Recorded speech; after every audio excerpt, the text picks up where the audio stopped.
धन्यवाद सभापति महोदय। राजस्थान सूक्ष्म लघु और मध्यम उद्यम स्थापना और प्रवर्तन का सूत्रीकरण संशोधन विधेयक 2023 पर मुझे बोलने का मौका दिया, आपका बहुत बहुत धन्यवाद। माननीय सभापति महोदय, राजस्थान में रहने वाले उद्योगपति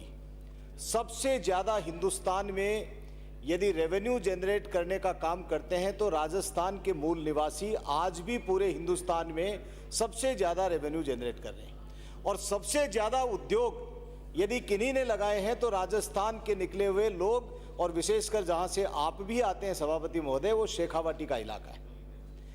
लेकिन हमें ये सोचने की आवश्यकता है कि वो उद्योगपति राजस्थान को छोड़ करके देश के अन्य हिस्सों में क्यों चले गए, विदेशों में क्यों चले गए। क्या राजस्थान के अंदर हमारे यहाँ कोई इंफ्रास्ट्रक्चर की कमी रही, हमारे यहाँ भूभाग की कमी रही, या अन्य कोई कमी रही जिसके कारण उनको जाना पड़ा। मेरा मानना है सभापति महोदय कि सरकारों की उदासीनता के कारण,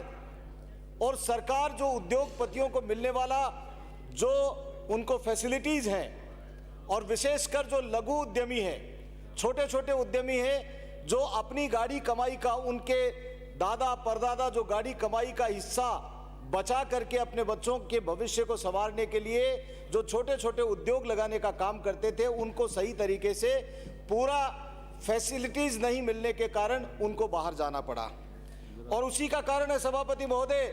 कि आज भी राजस्थान, हिंदुस्तान में बेरोजगारी के आंकड़े यदि हम देखते हैं तो दूसरे नंबर पर राजस्थान आता है, जबकि राजस्थान हिंदुस्तान में सबसे बड़ा प्रदेश हमारे यहाँ पर है, जहाँ माइंस हैं, मिनरल्स हैं, जहाँ टूरिज्म के अंदर इतना बड़ा क्षेत्र है, जहाँ हमारे यहाँ रिफाइनरी भी लग गई। राजस्थान बहुत रिच है, इन ऑल सेंस राजस्थान समृद्ध प्रदेश है। लेकिन फिर भी उद्योग धंधों के मामले में यदि हम बात करें तो आज भी जो आंकड़ा हमें प्राप्त करना चाहिए था वो प्राप्त नहीं कर सके। ये जो बिल का अमेंडमेंट है, इसके अंदर निश्चित रूप से चाहे कारण कोई भी रहे हो, उनको 3 साल से 5 साल करने की बात कही है, लेकिन ये अमेंडमेंट सफिशिएंट नहीं है सभापति महोदय। इस अमेंडमेंट के अंदर और भी बातें जो लघु और मध्यम जो हमारे उद्यमी हैं उनके लाभ के लिए और उनके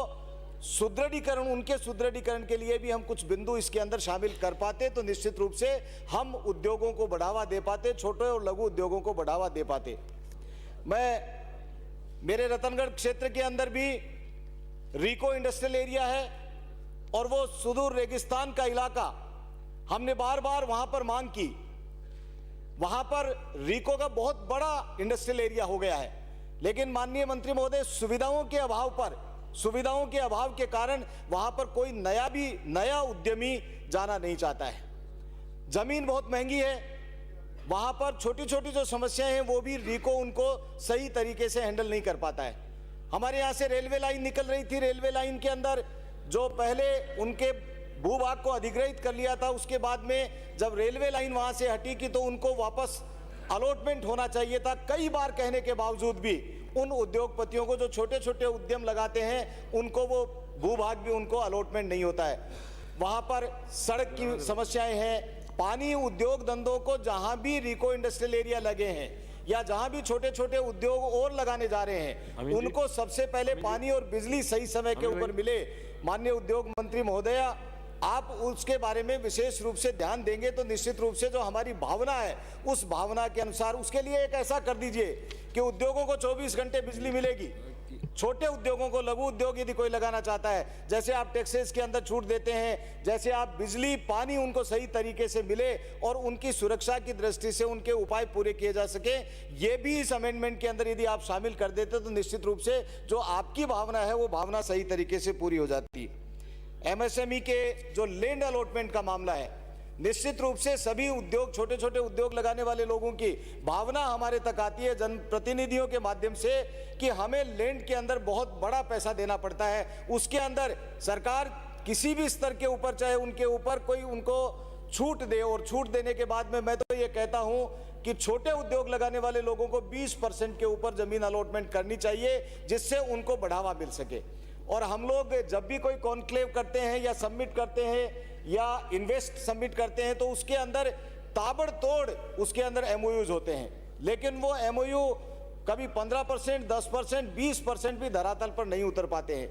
तो जो भी एमओयू करें, उन एमओयू के लिए जो भी बातें हैं, उन सब बातों के ऊपर आप लोग पहले से उसका एग्जामिन कराने के बाद में। मैं बॉम्बे गया एक बार, बॉम्बे के अंदर कई उद्योगपति मिले, उन्होंने कहा कि सरकार बातें तो बहुत बड़ी बड़ी करती है लेकिन धरातल के ऊपर कुछ भी नहीं होता है। हम जब जाते हैं तो हमारे साथ जो बातें की जाती है उसके बाद में, एमओयू करने के बाद में जब हम उनसे मिलते हैं सरकार से, तो सरकार एकल खिड़की की बात करने वाली सरकार या उद्योगपतियों को, छोटे उद्योगों को बढ़ावा देने वाली सरकार का चेहरा बदल जाता है। ऐसी स्थिति में मैं मांग करता हूं कि इस बिल के माध्यम से जो छोटे छोटे अमेंडमेंट और होने चाहिए उनको भी सबको शामिल करके ये हम बिल लेकर के आते हैं, बिल की बहस होती है, समय भी इस सदन का जाया होता है, और एक छोटे से अमेंडमेंट के लिए 3 साल से 5 साल करने के लिए निश्चित रूप से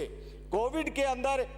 हमारे जो छोटे छोटे उद्योग धंधे लगाने वाले लोग थे उनको बड़ी भारी परेशानी हुई, लेकिन उस परेशानी के अंदर खाली इतना अमेंडमेंट कर देना काफी नहीं है कि उनको 3 साल से 5 साल, बाकी सारी चीजें भी उनके ऊपर सरकार विचार करके, कोई कमेटी का गठन करके विचार करके जनप्रतिनिधियों को, उद्योगपतियों को, छोटे उद्योगपतियों को शामिल करके और उसके ऊपर कोई निर्णय लेना चाहिए। जहां एक तरफ भारत सरकार जो है वो इन एमएसएमई के लोगों को बहुत बढ़ावा दे रही है, अनेक प्रकल्पों के माध्यम से वो इनको छूट देकर के आगे बढ़ाने का काम करती है, तो राजस्थान सरकार की भी ड्यूटी बनती है कि राजस्थान सरकार की भी कथनी और करनी में अंतर नहीं रहना चाहिए। ऐसी स्थिति में जो ये अमेंडमेंट आप लेकर के आए हो ये सफिशिएंट अमेंडमेंट नहीं है, इसके अंदर आपको और भी सारी बातों को जोड़ते हुए और इसके ऊपर आगे बढ़ना चाहिए।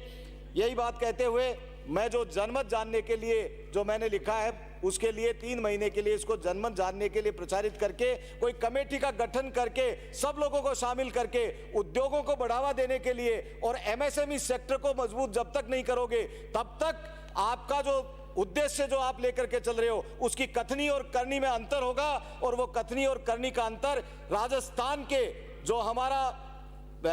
विकास दर है, जो हमारी विकास की जो गति है उसके अंदर बाधा डालेगी। यही बात कहते हुए 3 महीने के लिए जनमत जानने के लिए परिचारित करने के लिए कहते हुए मेरी वाणी को विराम देता हूं। धन्यवाद। जय हिंद, जय भारत।